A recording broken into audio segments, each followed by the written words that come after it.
asyhadu anna Muhammadan abduhu wa rasuluhu la nabiyya ba'dah amma ba'd. Puji syukur senantiasa marilah kita panjatkan kehadirat Allah Subhanahu wa taala atas segala limpahan rahmat, taufik, hidayah serta inayahnya sehingga kita masih diberi kesempatan untuk bersama-sama bisa hadir di majelis yang mulia ini dalam rangka kabasuh kajian ba'da subuh. Salam serta salam tidak lupa marilah kita limpah curahkan kepada junjungan tabi'in, tabi'ut tabi'in dan para pengikutnya yang mudah-mudahan kita termasuk pengikut baginda Rasulullah SAW yang istiqomah menjalankan sunnah-sunnahnya hingga akhir zaman. Hadirin hadirat jamaah yang dirahmati Allah, sebelumnya kami sampaikan ucapan terima kasih kepada hamba Allah yang telah menginfakkan atau membelikan satu buah televisi. Di saat ini ibu-ibu di atas bisa lihat ustadznya ya. Selama ini kalau lihat ustadznya hanya di YouTube, tapi sekarang udah bisa langsung live ya.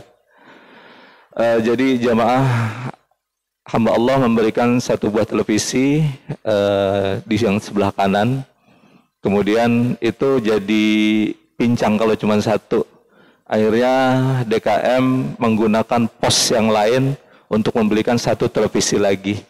Jadi buat jamaah bagi yang mau menabung buat tabungan akhirat untuk menghubungi DKM untuk bersama-sama kita membantu mengganti pos masjid yang kita pakai untuk membelikan TV yang satu lagi. Karena kalau satu nanti ibu-ibu miring ngelihatnya gitu. Jadi kita belikan satu lagi tapi menggunakan pos yang lain.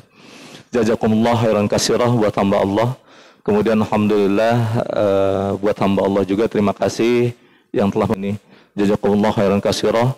Semoga Allah membalas dengan balasan yang berlipat ganda, dimurahkan rezekinya, dimudahkan segala urusan dan persoalannya. Kemudian informasi bahwa kabasuh selama Ramadan nanti diliburkan karena akan diganti dengan kegiatan yang lain. Untuk kabasuh hari ini mengambil tema bahaya akhlak tercela, karena memang seharusnya seorang muslim itu harus. Untuk lebih jelasnya marilah sama-sama kita simak kajian ini yang akan dibawakan oleh guru kita Ustadz Ahmad Sofari. Tafadhal maskura Ustadz.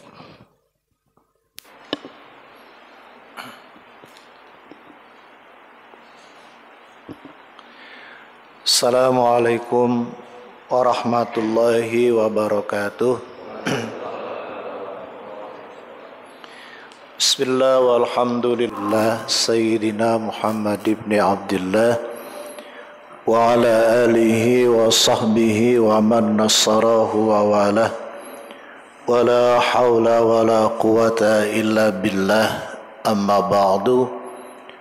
Subhanaka la ilma lana illa ma 'allamtana innaka antal alimul hakim. Rabbi shrah li sadri wa yassir li amri yafqahu qawli. Sadaqallahul azim. Seluruh jajaran pengurus Masjid An-Nur yang saya muliakan, bapak-bapak, ibu-ibu, jamaah sekalian yang mudah-mudahan kita semua senantiasa dirahmati Allah Subhanahu wa taala. Alhamdulillah, pada pagi hari ini kita majelis ilmu kita bisa bersilaturahim seiring bertambahnya usia kita, maka banyak hal yang ingin kita perbaiki dalam hidup kita, terutama yang berkaitan dengan ibadah kita kepada Allah Subhanahu wa taala. Kita berusaha memperbaiki salat kita. Kita berusaha menjaga salat kita. Kemudian ada juga yang penting, dan ini bagian dari inti ajaran Islam. Jadi inti ajaran Islam itu ada 3 ya. Semua ulama sepakat. Inti yang pertama itu yang berkaitan dengan tauhid, akidah. Itu harus kita pelajari. Bagaimana biar tauhid kita, akidah kita mantap. Kemudian inti Islam yang kedua yang juga harus kita faham, kita pelajari, kita amalkan, itu berkaitan dengan ibadah. Salat, puasa, zakat, haji, berzikir, itu kita pelajari, kita amalkan. Pertama tauhid, kedua ibadah, inti Islam yang ketiga. Ini yang mungkin ada sebagian orang kurang tertarik mempelajari ini. Bahkan terkadang luar biasa mempelajari bagaimana tauhid yang bagus. Itu baik. Bagaimana mempelajari sholat yang benar. Itu bagus. Ada inti Islam yang ketiga, yaitu berkaitan dengan akhlak. Inti Islam ketiga akhlak. Dan nampaknya kita tercecer di sini. Orang ada tauhidnya baik, sholatnya baik, tapi akhlaknya tercecer di sini. Jadi inti Islam tauhid, ibadah, akidah, ibadah, akhlak. Tauhid atau akidah, kedua ibadah, ketiga akhlak. Ini penting, Pak. Tiga-tiganya, Pak. Makanya Nabi sampai itu memproklamirkan dirinya ketika beliau diutus lewat hadisnya, innama bu'itsu liutammima makarimal akhlak. Sesungguhnya bahwasanya tidak lain, kata Nabi, aku diutus bukan hanya mengajarkan salat kepada kita. Kata Nabi, aku diutus untuk menyempurnakan akhlak yang mulia. Itu Nabi bilang seperti itu. Nah sekarang izinkan saya bertanya, Pak. Kita belajar sholat, berusaha sholat yang benar, yang khusyuk. Pertanyaan saya, siapa manusia yang sholatnya paling benar, paling sempurna, paling khusyuk? Siapa, Pak? Rasulullah SAW. Beliau sholatnya paling sempurna, paling khusyuk, paling baik. Itu sholat beliau. Yang kedua, manusia siapa yang akhlaknya yang paling baik? Rasulullah juga akhlaknya yang paling baik.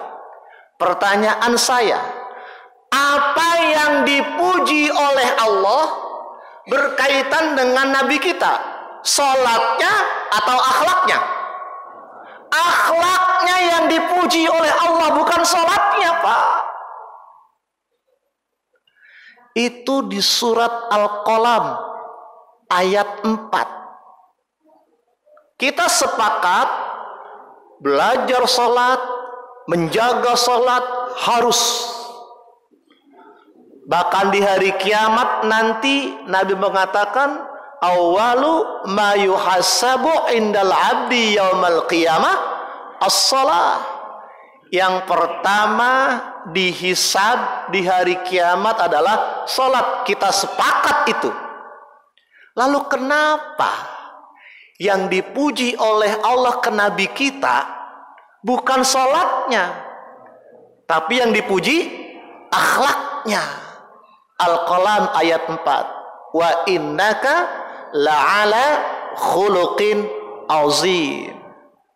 Wa innaka, sesungguhnya engkau wahai Rasulullah, kata Allah, la'ala khuluqin azim. Sudah terdapat beberapa kajian tafsir yang menunjukkan pujian Allah ini luar biasa kepada Nabi.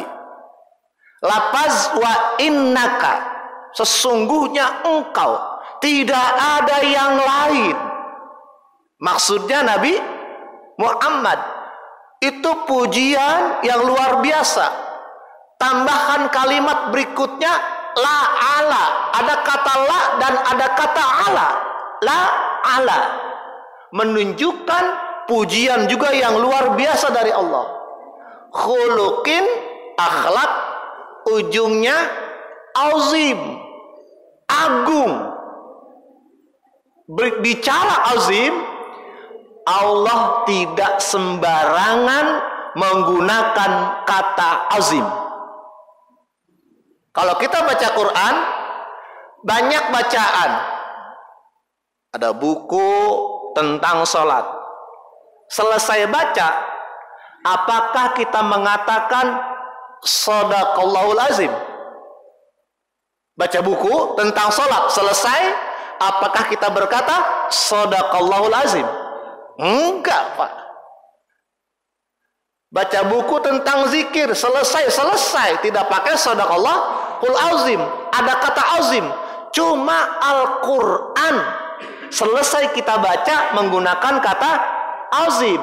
Nabi dipuji oleh Allah menggunakan kata azim. Anda wahai Rasulullah, pribadi Anda, budi pekerti Anda di atas budi pekerti, la'ala di atas budi pekerti, azim, sangat agung. Yang muji Allah, bukan manusia. Berarti betapa hebatnya akhlak Nabi, betapa agungnya akhlak Nabi, karena yang muji itu Allah. Kalau pujian kita kepada manusia, kita puji manusia, manusia itu mungkin tidak dipuji orang lain. Bisa jadi cuma kita yang memujinya, orang lain belum tentu. Tapi kalau azim, semua itu pasti memujinya. Nah, sholat Nabi tidak dipuji, malah yang dipuji akhlaknya. Kalau bapak-bapak ada orang, bapak menghormati seorang yang ahli ibadah, ahli agama, kemudian katakanlah dia guru bapak, dia tahu bapak sholatnya baik, kemudian juga bagus, dilihat bagus, sholatnya bagus, akhlaknya bagus. Kemudian bapak dipuji, kamu sudah sholat? Sudah. Ya, saya lihat kamu sudah sholat. Setiap hari saya lihat kamu sabar, rendah hati, jujur. Tahu-tahu orang yang bapak kagumi itu berkata, sungguh akhlak kamu hebat, akhlak kamu luar biasa. Dia tahu kita sudah sholat, yang dipuji akhlak kita. Hebat akhlak kamu. Kira-kira yang ingin kita baguskan lagi, yang kita minta doa supaya lebih bagus lagi, sholat kita apa akhlak kita? Sementara akhlak kita sudah dipuji. Yang kita minta kepengennya lebih bagus sholat kita atau akhlak kita? Akhlak kita sudah dipuji, bagus akhlak kamu, bagus. Sholatnya belum dipuji. Yang lebih ingin kita tingkatkan lebih bagus, apa berarti? Sholat. Kenapa? Wah, ini belum dipuji yang ini nih. Berarti masih ada yang kurang pas. Akhlak saya sudah dipuji, sholat saya belum. Berarti kita berusaha memperbaiki sholat kita dan berdoa agar sholat kita lebih bagus. Tapi Nabi justru lain, Pak. Akhlaknya sudah dipuji, sholatnya bagus tapi tidak dipuji. Justru yang sudah dipuji, sudah bagus, malah minta berdoa supaya dibaguskan lagi, Pak. Itu ada doa beliau, hadis riwayat Imam Ahmad. Allahumma ahsanta khuluqi, Allahumma ahsanta khalqi fa ahsin khuluqi. Doa Nabi, hadis riwayat Ahmad. Allahumma ahsanta khalqi fa ahsin khuluqi.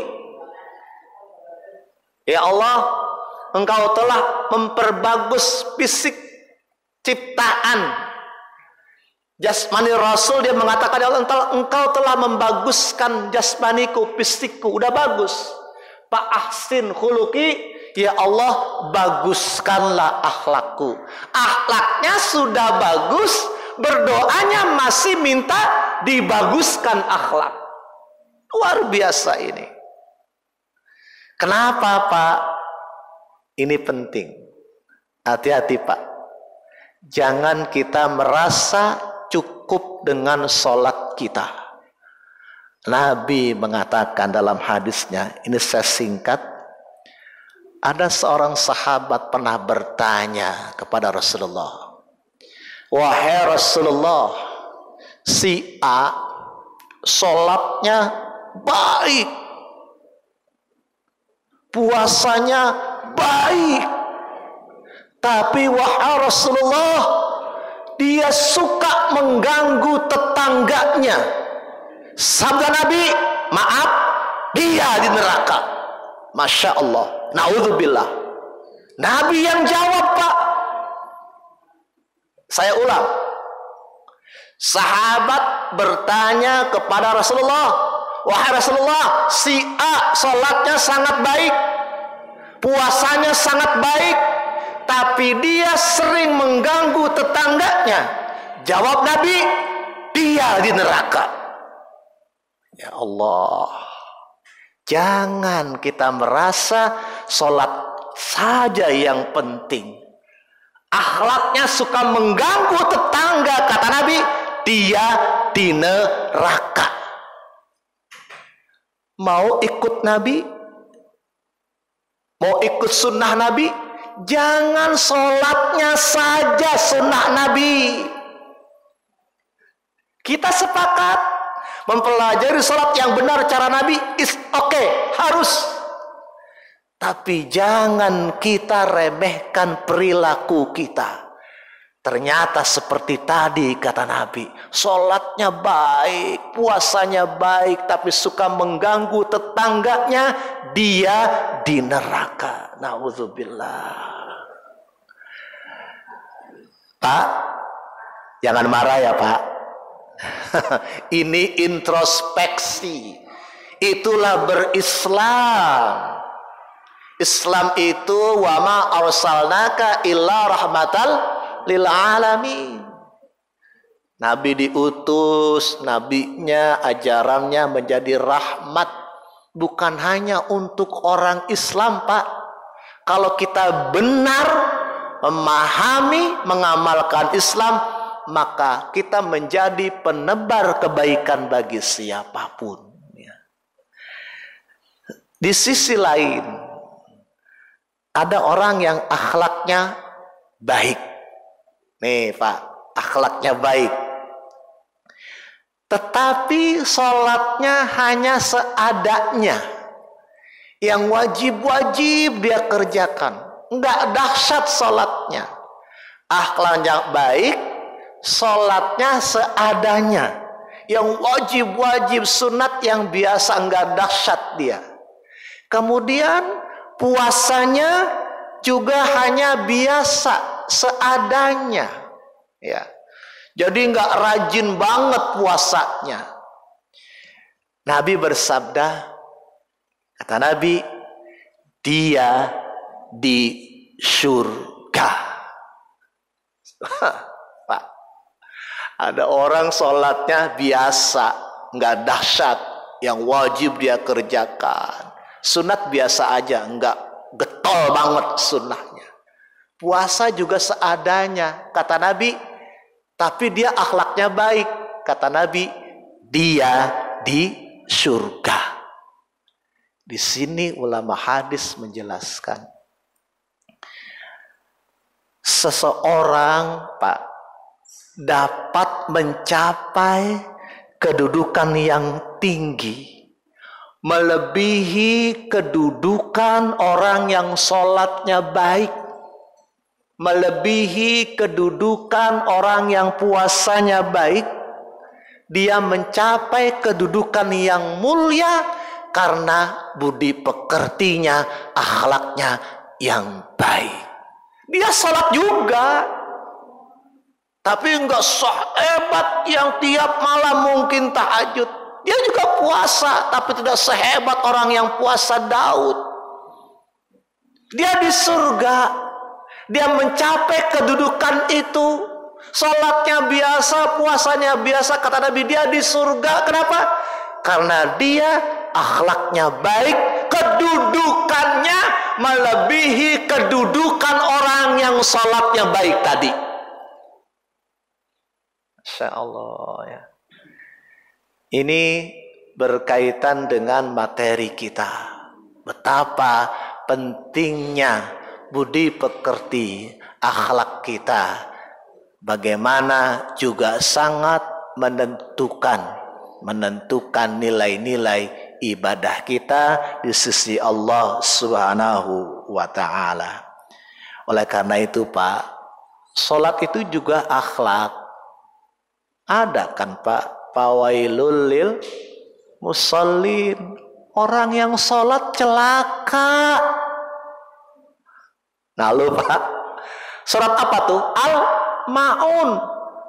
Fawailul lil musallin, orang yang sholat celaka.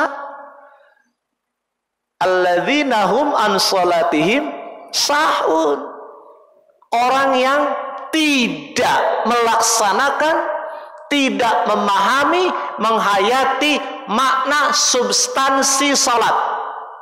Sholat kita menunduk di hadapan Allah serendah-rendahnya. Di luar sholat kita sombong, celaka kita, Pak. Kenapa? Tidak memaknai tujuan sholat. Lagi sholat kita berbicara di luar bacaan sholat, batal nggak, Pak? Batal. Di luar sholat jangan kita mengatakan yang haram, berbohong, berdusta. Kita sholat berbohong, berdusta, celaka kita, Pak. Fawailul lil musallin. Akhlak menentukan, sholat juga akhlak. Maaf ya, Pak, ini agak tinggi biar nggak ngantuk aja. Baik, saya lanjutkan.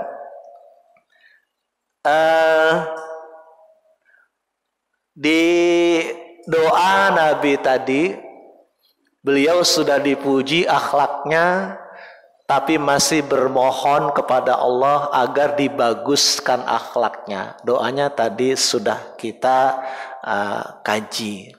Nah, kemudian begitu pentingnya akhlak, sudah dipuji, minta dibaguskan, juga minta dilindungi dari akhlak tercela. Beliau begitu, Pak. Akhlaknya sudah bagus, minta dilindungi oleh Allah, jangan sampai melakukan akhlak tercela. Sudah bagus, tapi masih berdoa jangan sampai melakukan akhlak yang tercela. Kalau bapak-bapak punya, ini buku hadis standar, hadis Riyadus Shalihin, buku hadis Riyadus Shalihin, banyak kita punya itu. Ada doa Nabi, Allahumma inni a'udzubika min munkaratil akhlaq wal a'mali wal ahwa'i. Ya Allah, kata Nabi, aku berlindung kepadamu min munkaratil akhlaq, dari kemungkaran-kemungkaran akhlak. Kita berlindung, ya Allah, jangan siksa aku dari api neraka. Ya Allah, ampuni dosaku. Ya Allah, sehatkan badanku. Doa paling banyak, ya Allah, banyakkan rizkiku. Wah, ini populer nih. Paling banyak doa minta rizki. Boleh Pak? Boleh. Boleh. Tapi Nabi sampai juga berkata, akhlaknya sudah bagus. Dia berkata, Allahumma inni a'udzubika min munkaratil akhlak. Aku berlindung kepadamu dari akhlak tercela, kemungkaran-kemungkaran akhlak. Kemudian wal a'mal, aku berlindung kepadamu dari kejelekan-kejelekan amal. Wal ahwa, juga berlindung dari keinginan hawa nafsu. Kajian kita, bahaya akhlak tercela. Di sini ada poinnya. Allahumma inni a'udzubika min munkaratil akhlak. Aku berlindung kepadamu, ya Allah, dari kemungkaran-kemungkaran akhlak. Yang pertama, hadis menjelaskan, aku berlindung kepadamu, ya Allah, kata Nabi, dari sifat ujub. Nabi ujub enggak Pak? Nabi terbebas dari ujub. Tapi Nabi berdoa, lindungi aku dari sifat ujub. Kita kira-kira pernah enggak ujub? Jawaban pada hati masing-masing. Pernah enggak kita ujub, ya Allah? Nabi, ya Allah, lindungi. Luar biasa beliau rendah hati Pak, rendah hati. Tapi berlindung-lindungi aku, ya Allah, dari sifat ujub. Apa ujub Pak? Ujub itu kesombongan yang lahir dengan bayangan kesempurnaan ilmu dan kesempurnaan perbuatan. Dia merasa paling tahu, ya, dia merasa paling tahu, dia merasa paling benar perbuatannya. Kalau bicara ibadah, dia merasa ilmu sholatnya paling benar, dia merasa sholatnya paling benar, dia rendahkan yang lain. Itu namanya ujub. Ini dia. Apa bahayanya? Kenapa masjid-masjid, bukan di An-Nur, di mana-mana, terkadang tadinya bagus, ada perbedaan jamaah pengurus. Ini loh, kalau habis sholat nggak usah zikir bareng-bareng. Yang ini bilang kita zikir bareng-bareng. Ributnya dalam hati masing-masing, mencar, pecah. Bukan di An-Nur Pak. Kenapa? Merasa paling benar cara ibadahnya. Ujub. Anda buka silakan apa arti kata ujub. Dan betapa berbahayanya. Maaf, sampai-sampai Nabi pernah menawarkan kepada para sahabat, siapa yang mau membunuh orang yang punya sifat ujub ini. Kita dengar ceritanya Pak. Intinya nanti bukan ajaran membunuh. Dalam kitab hadis Musnad Imam Ahmad, bab Isabah, pakai shad. Di situ diceritakan, pada suatu hari para sahabat membicarakan seseorang yang sangat soleh di hadapan mereka. Sangat tekun ibadahnya. Mereka sebut namanya. Dalam sejarah orang itu bergelar Dzu Sudayah. Mereka sebut namanya, mereka sebut sifat-sifatnya. Dzu Sudayah itu alim ya, rajin ke masjid ya, rajin berzikir ya. sangat soleh di mata mereka, sangat tekun ibadahnya. Sahabat yang lain memuji habis-habisan dan mereka puji di hadapan Nabi. Nabi ada. Nabi diam mendengarkan. Tiba-tiba orangnya muncul. Zusudayah muncul. Dari jauh, nah itulah orangnya, kata sahabat. Itulah orangnya. Begitu muncul orangnya, dengar Pak, apa sabda Nabi? Kalian sahabat-sahabatku sudah tertipu dengan orang yang di wajahnya ada sentuhan setan. Kalau disentuh Pak, halus apa kasar? Disentuh halus, hati-hati. Orang berislam, bersemangat sholat, bersemangat ibadah, bersemangat zikir, hati-hati. Semakin Anda soleh, semakin berat godaan Anda. Semakin Anda soleh, semakin berat godaan Anda. Semakin Anda soleh, Anda sudah tidak berzina. Enggak mungkin digoda zina, bukan level Anda. Digoda mabuk, enggak mungkin, bukan level Anda Pak, bukan level kita. Udah rajin ke masjid. Digodanya apa? Ini diantaranya ujub. Bukan level bapak-bapak digoda zina lulus Pak. Digoda mabuk lulus. Digoda judi lulus, bukan level bapak digoda itu. Digodanya nggak terasa, nafkhatul, namanya bisikan sentuhan setan. Ujub nggak terasa. Kemudian Nabi mengatakan, tadi kalian sudah membicarakan orang yang di wajahnya ada sentuhan setan. Masih jauh. Nabi sudah berkata seperti itu. Lama-lama orang itu semakin mendekat.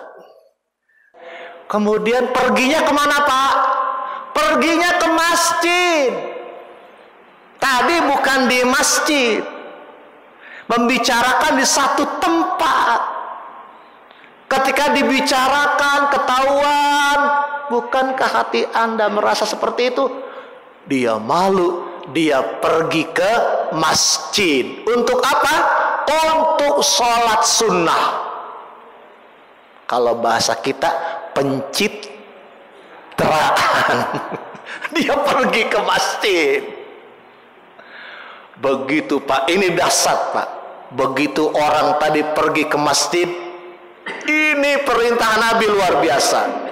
Sahabat-sahabatku, siapa di antara kalian yang bersedia membunuh orang itu?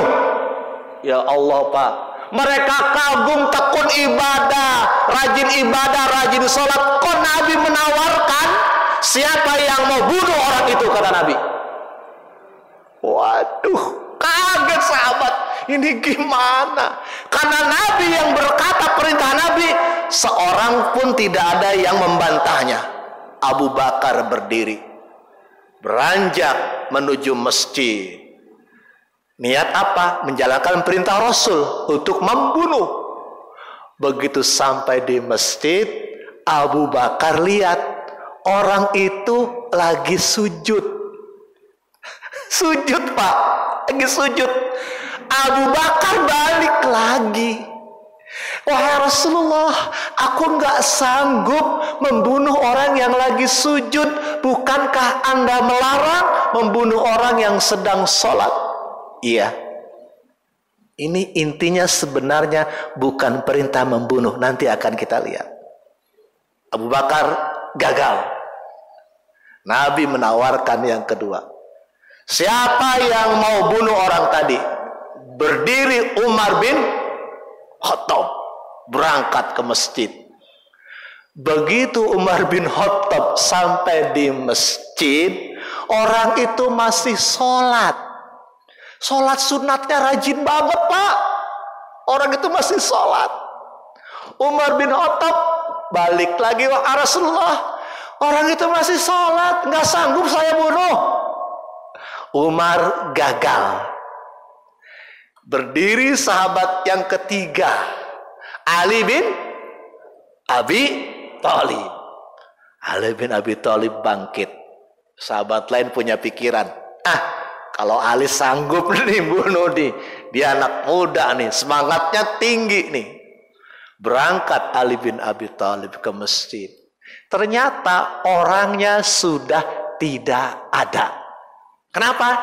Karena sebenarnya memang perintahnya bukan membunuh, tapi sebenarnya menunjukkan betapa bahayanya bagi umat Islam kalau Anda di keluarga, Anda di masyarakat, Anda di masjid, Anda berbangsa, kalau ada sifat kayak begini, merasa lebih utama, paling sempurna ilmunya, paling benar ibadahnya, bisa pecah Pak umat Islam, bisa pecah rumah tangga, bisa pecah jamaah. Nabi mengatakan, andaikan, kata Nabi, orang tadi jadi kalian bunuh, maka niscaya tidak sedikit, tidak seorang pun umatku yang akan pecah. Berarti kalau ada orang-orang seperti ini yang bisa menyebabkan perpecahan. Ketika berumah tangga bisa pecah rumah tangga. Kenapa? Ayah atau istri selalu merasa paling tahu, paling benar. Egois. Di rumah Pak, itu bisa nggak harmonis. Ujub, kesempurnaan ilmu, kesempurnaan perbuatan. Yang lain salah semua. Ada seperti itu di rumah, itu rumah tangga bisa tidak harmonis. Di masyarakat ada orang kayak begitu, itu berbahaya bagi masyarakat, bisa pecah. Di masjid ada yang seperti itu, bisa pecah jamaah.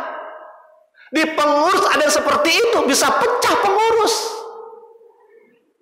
Ya Pak, sekali lagi maaf, ini bukan di An-Nur ya Pak, jangan marah nih.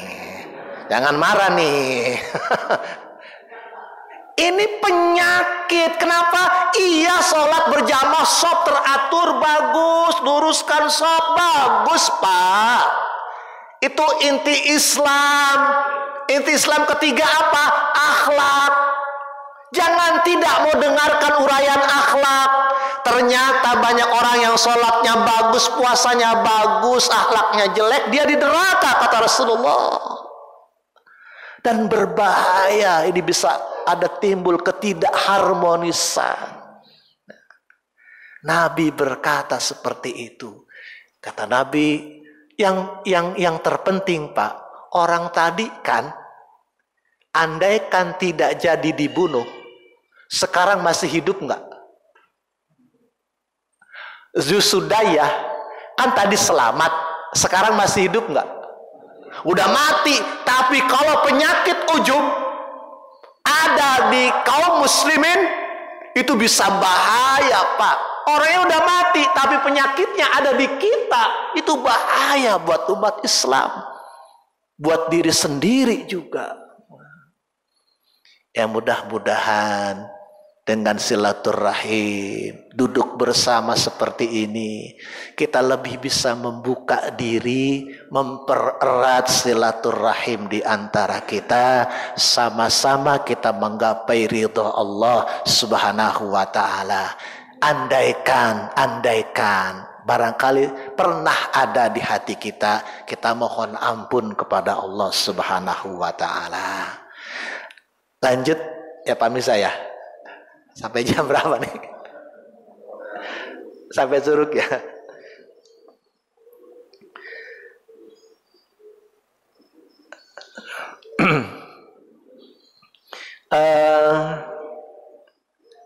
Kita ini kadang-kadang tidak mencontoh kita kadang-kadang mengikuti salah satu imam mazhab, ya. Ada mazhab-mazhab masyhur, ya. Ada mazhab Syafi'i, ada mazhab Hanafi, ada mazhab Hambali, ada mazhab Maliki. Mazhab itu bersumber dari Al-Quran. Mereka menggali, mempelajari ayat-ayat Al-Quran. Akhirnya timbullah keputusan ijtihad. Akhir dari ijtihad itu namanya nanti mazhab. Jadi mazhab itu sumbernya Al-Quran dan hadis. Menggali dari Al-Quran dan hadis. Itu Pak. Jadi bukan ngarang, menggali, memahami dari Al-Quran dan hadis. Lahirlah mazhab. Ya contoh, itu kan ada la yamassuhu ilal mutahharun.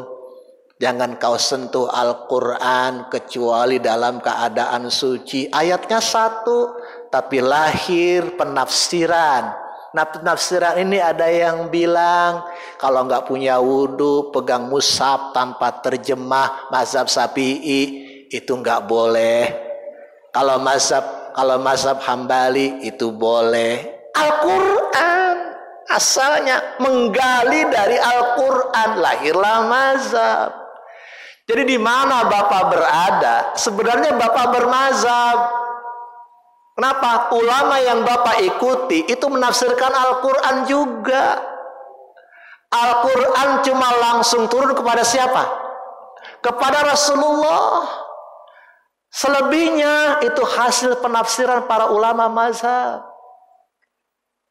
Jadi bermazhab sama dengan beral-Quran. Nah, kadang-kadang di kita ini ada orang yang kekeh mengikuti tata cara bermazhab, tapi tidak mengikuti akhlak para pendiri mazhab.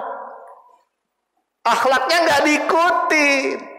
Contoh, Imam Syafi'i dengan Imam Hanafi, Imam Syafi'i dengan Imam Ahmad bin Hambal, mazhab Hambali. Arab Saudi banyak mazhab Hambali, Ahmad bin Hambal. Makanya nggak bisa disamakan. Indonesia banyak mazhab Syafi'i, sulit mau disamakan. Ada perbedaan di situ. Jadi saya lanjutkan yang tadi. Itu Imam Syafi'i pernah berziarah ke kota yang di situ ada makam Imam Hanafi. Makam Imam Hanafi, orangnya sudah meninggal. Tapi kalau subuh Pak, Imam Syafi'i pakai kunut nggak kalau subuh? Pakai. Imam Hanafi nggak pakai kunut kalau subuh. Tapi luar biasa, ketika Imam Syafi'i berkunjung ke kota, di situ dia tahu ada makam Imam Hanafi, dia sholat subuh tidak kunut demi menghormati Imam Hanafi. Itu akhlak. Sebaliknya, ada orang yang bermazhab Hambali tidak percaya berkah. Tapi Imam Ahmad bin Hambal, pendiri mazhab Hambali, pernah diberikan sorban oleh Imam Syafi'i, gurunya. Kemudian ketika wudhu dia peras itu, sorbannya ada keluar air sedikit, dia ambil untuk mengambil berkah dari gurunya Imam Syafi'i. Imam Ahmad bin Hambal percaya berkah gurunya Imam Syafi'i. Kenapa? Imam Syafi'i percaya berkah, dihormati gurunya, akhlaknya diikuti. Kalau kita kebanyakan mazhabnya jor-joran diikuti, akhlaknya enggak diikuti, keliru kita. Akhlaknya diikuti Pak. Kenapa? Mereka itu mencontoh Rasul, dijaga sholat juga dijaga akhlak. Ya Allah ya. Nah oleh karena itu ada juga yang lain. Betapa bahayanya kalau kita sholat, kita puasa, tapi ada benih-benih, ada perilaku akhlak tercela. Ada bapak sholat, ada orang sholat, tapi hatinya seperti itu. Merasa paling benar ilmunya, merendahkan yang lain, merasa sholatnya paling benar, puasanya paling benar. Ada seperti itu. Al-Quran menyebutkan surat Al-Kahfi ayat 103, 104. Qul hal nunabbi'ukum bil akhsarina a'mala alladzina dhalla sa'yuhum fil hayatid dunya wa hum yahsabuna yuhsinuna sun'a. Itu bagian ayatnya. Qul, kata Allah, wahai Rasulullah, sampaikan kepada orang-orang kafir, hal nunabbi'ukum, maukah kalian kami beritahu, bil akhsarina a'mala. Akhsarin, ada innal insana lafi khusrin, rugi. Akhsarin, kalau bahasa dalam ilmu bahasa Arab isim tafdil. Kalau bahasa Inggris ada superlatif. Ya, ada superlatif. Ini ada isim tafdil, akhsarin. Ada khusrin, rugi, ada akhsarin. Orang yang paling rugi amal-amal perbuatannya.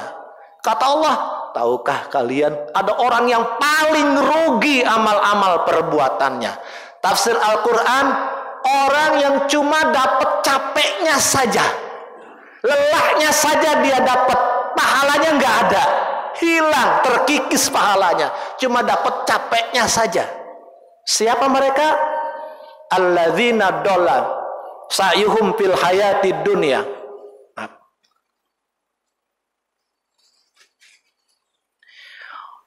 Alladzina dhalla sa'yuhum, orang-orang yang sia-sia usaha mereka dalam kehidupan dunia. Kemudian wahum yahsabuna, dan mereka Pak selalu menyangka.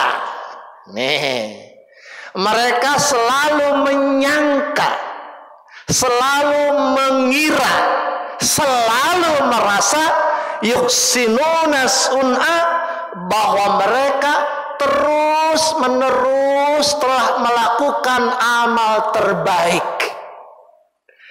Dia selalu merasa, selalu menyangka, bertahun-tahun dia selalu merasa menyangka, dia merasa amalnya udah paling baik. Bukan kadang-kadang, selalu merasa begitu. Ahli tafsir menjelaskan, siapa dhalla sa'yuhum, orang yang sia-sia amal perbuatannya itu, yang pertama orang yang tidak beriman kepada Allah. Jadi kalau ada orang-orang baik, maaf, dia tidak percaya kepada Allah, maka nilai kebaikannya di hadapan Allah tidak ada, karena iman tidak mendasarinya. Ada apa orang nggak beriman tapi baik? Nggak beriman tapi baik, kebaikannya itu sia-sia. Yang kedua, dhalla sa'yuhum, yang sia-sia itu orang yang melakukan, ketika dia beramal baik, dia merasa sudah baik, tapi dia melakukan amal, kata Ibnu Katsir, amal perbuatan yang dibenci oleh Allah. Di antaranya ujub, takabur, riya. Itu sia-sia amal perbuatan mereka. Ya, demikian Bapak-bapak, sudah jam 6. Sebagai penutup, ada di surat At-Taubah ayat 25, bahwa penyakit ujub ini bisa menular. Hati-hati. Itu ada di cerita surat At-Taubah ayat 25, ya, seorang sahabat Salamah ibnu Salamah, dia merasa tentara Islam ketika itu banyak memang, kata dia, tidak ada yang bakal bisa mengalahkan kita nih, kita udah banyak. Ternyata penyakit itu menurut ke sahabat yang lain. Akhirnya karena sombong, umat Islam di perang Hunain awalnya tercecer. Awalnya tercecer karena ada beberapa orang yang punya sifat sombong menular dari seorang. Menular, ini bisa menular. Begitu ini menular bisa menyebabkan perpecahan keluarga, perpecahan masyarakat, perpecahan umat. Demikian yang saya sampaikan. Terima kasih. Syukran Ustaz, banyak ilmu dan pelajaran yang kita dapat. Mungkin kalau nggak ada pertanyaan kayak kurang afdol. Dari Ibu dipersilakan, Ibu satu pertanyaan.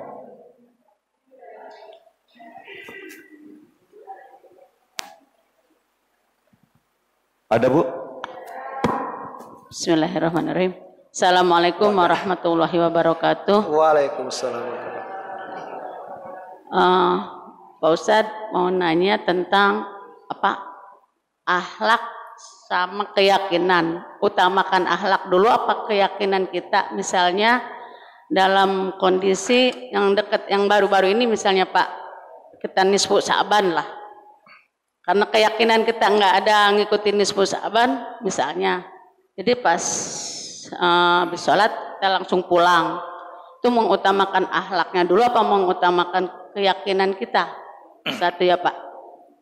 Yang kedua, ini Pak, kan bentar lagi Ramadan. Kebetulan sekarang kan lagi musim divaksin. Nah nanti ada vaksin yang pas posisi Ramadan atau disuntik. Ada yang bertanya, bisikin juga ke saya, tolong dijawab gini, batal apa enggak atau gimana Pak menyikapinya? Kan nanti ada vaksin pas kebetulan di bulan Ramadan, kita disuntik ya. Nah itu batal puasa apa enggak? Terima kasih Pak. Assalamualaikum warahmatullahi wabarakatuh. Waalaikumsalam. Ya, terima kasih Bu. Rupa-rupanya ibu-ibunya juga menyimak ya. Kadang-kadang ada, enggak semua, kadang-kadang ustadznya ngobrol, ustadznya ceramah, ibu-ibunya ceramah juga. Kalau ini enggak nih menyimak nih. Kadang-kadang ada begitu ya. Kadang-kadang ada Pak ustadznya ceramah, dia di belakang ceramah. Ini enggak, ternyata menyimak ya. Alhamdulillah ya. Yang pertama, inti Islam itu tiga-tiganya berjalan seiring sejalan. Ya. Tauhid atau akidah, kemudian ibadah, kemudian akhlak. Tapi Pak, maaf, fakta. Kita bicara fakta. Pertama sepakat semua beriring seiring sejalan. Ada kitab Fathul Bari, ya, terkenal tuh kitab hadis Fathul Bari. Itu ternyata jilid asli yang 20 jilid, 16 jilid membicarakan akhlak, 4 jilid membicarakan tauhid atau ibadah ada di situ. Porsinya lebih banyak bicara apa tadi? Akhlak.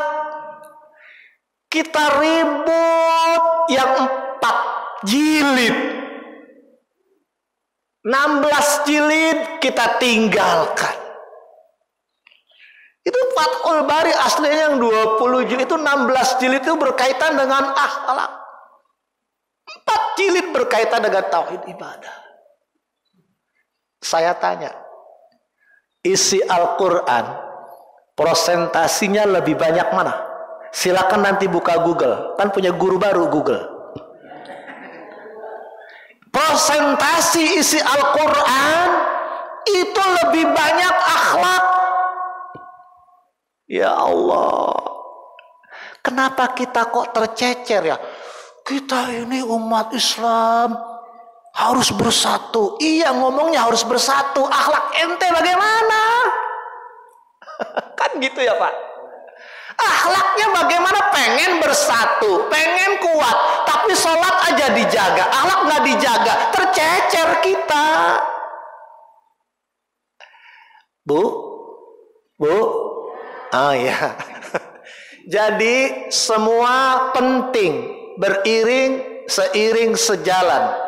Tauhid atau keyakinan, akidah, ibadah, kemudian akhlak. Namun fakta ternyata memang ada isi Al-Quran prosentasi lebih banyak akhlak. Kitab hadis banyak prosentasi berkaitan dengan akhlak. Ya. Kemudian lalu bagaimana andaikan contoh nisfu Sya'ban keyakinan berbeda? Iya kan? Ini perbedaan atau khilafiyah yang sudah terjadi di antara kaum muslimin bertahun-tahun. Bicara dalil, kalau bahasa lain bicara hujjah, kan gitu ya. Semuanya punya hujjah, semuanya punya dalil. Di sini mengatakan, mengklaim hadisnya doib. Di sini yang doib juga bisa untuk fadhailul a'mal. Masing-masing punya alasan, punya dalil. Kalau begitu caranya bagaimana? Hati-hati. Jangan sampai ujub bagaimana meletakkannya. Yakini kebenaran Anda, tapi jangan rendahkan keyakinan saudara-saudara muslim Anda yang lain yang berbeda dengan Anda. Paham ya Pak? Yakini kebenaran Anda, tapi jangan rendahkan kebenaran yang diyakini saudara muslim yang lain yang berbeda dengan Anda. Itu jalan tengah.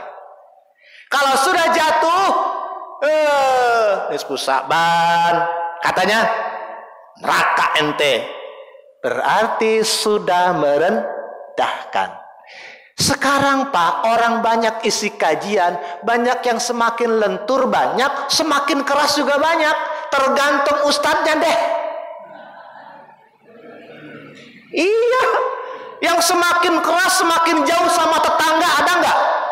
Ada, semakin belajar agama kok semakin jauh sama tetangga. Ada nggak?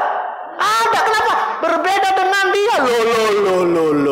Loh. Akhlak ente di mana? Mazhab ente apa? Pelajari mazhab ente, pelajari akhlak pendiri mazhab ente. Nih, ada ente-entenya di Betawinya nih keluar nih.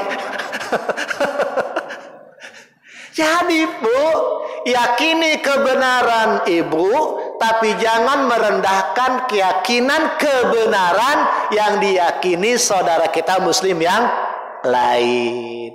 Silakan, wah saya nggak nisfu Sya'ban, pamit baik-baik. Ya bisa itu. Atau juga saya mau ikut dia baca zikir, saya baca zikir sendiri. Dapat pahala nggak? Dapat. Mereka yang baca Yasin silakan baca Yasin. Tapi yang satu, aduh saya nggak mau pulang, nggak enak, nggak mau pulang. Saya baca zikir aja sendiri. Dapat pahala nggak? Dapat pahala baca zikir. Ya, tanpa harus merendahkan. Akui kebenaran kita, akui kebenaran Bapak, tapi jangan merendahkan kebenaran saudara kita muslim yang lain yang berbeda dengan Anda. Kalau sudah merendahkan, jatuhnya bisa ujub, jatuhnya bisa takabur. Kayak di sini Pak, alhamdulillah subuh yang mau kunut juga mungkin monggo, yang nggak kunut juga mungkin monggo, nggak jadi masalah. Sudah banyak Pak yang menerapkan itu. Ya, makanya kalau saya itu suka bertanya sama pengurus. Kalau misalkan diminta jadi imam subuh, kan saya nggak tahu kebiasaan setempat. Di sini bagaimana? Oh di sini nggak pakai kunut Ustadz. Iya, saya nggak pakai kunut. Kenapa? Saya tahu dasarnya, dalilnya saya tahu. Di sini bagaimana Pak Ustadz pakai kunut? Saya tahu dasar, tahu dalilnya, saya tahu pakai kunut. Itu yang diamalkan Imam Syafi'i. Gitu Pak. Ente mengamalkan siapa? Mengikuti siapa? Bukan Bapak, ente siapa-siapa dah. Ikutin siapa? Saya ngikutin Imam Syafi'i, toleran beliau. Tergantung di mana tempat, kenapa dia tahu dasarnya. itu yang pertama. Yang kedua, vaksin sudah jelas. Untuk mempersingkat jawaban, ada fatwa Majelis Ulama Indonesia. Tapi andaikan saya tahu ada fatwa yang berbeda, kemudian dia jelaskan dalilnya, dia jelaskan dasar-dasar hukumnya yang jelas. Dia mengatakan vaksin waktu Ramadan batal, Anda meyakini kebenaran itu berdasarkan keterangan-keterangan yang disampaikan dalil-dalilnya, maka Anda boleh mengikuti itu. Selama keterangan pijakan hukumnya jelas, dasar-dasar agamanya jelas, boleh Anda menganut pendapat itu. Kalau MUI sudah berfatwa, boleh. Tapi tetap saja Pak, namanya orang beragama, ada saja mengatakan nggak boleh, dasar yang dasar. Oh silahkan, yang penting Pak, kita mengikuti, jangan salah paham. Oh kalau begitu ngikutin yang enak, bukan. Mengikuti yang ada dasar. Pak Mirza pernah bilang ke saya, mungkin beliau lupa kali. Selama masih ada dasar pijakan hukumnya, kan benar Pak Ustadz ya. Iya saya setuju. Ada dasar hukumnya, itu yang penting. Ya, jadi bukan asal ikut-ikutan. Itu bukan asal ikut-ikutan. Ikut tapi ada dasar pegangan ilmunya. Itu dalam beragama bisa diikuti. Demikian Ibu jawaban saya. Cukup jelas ya Ibu ya. Bu? Jelas ya? Ya, makasih. Terima kasih Ustadz, karena waktu sudah cukup siang juga. Mohon ditutup dengan doa. Ustadz, terima kasih. Mudah-mudahan Allah Subhanahu wa taala menjaga kita berusaha dan Allah merestui usaha kita, termasuk memelihara, menjaga silaturahim di antara kita.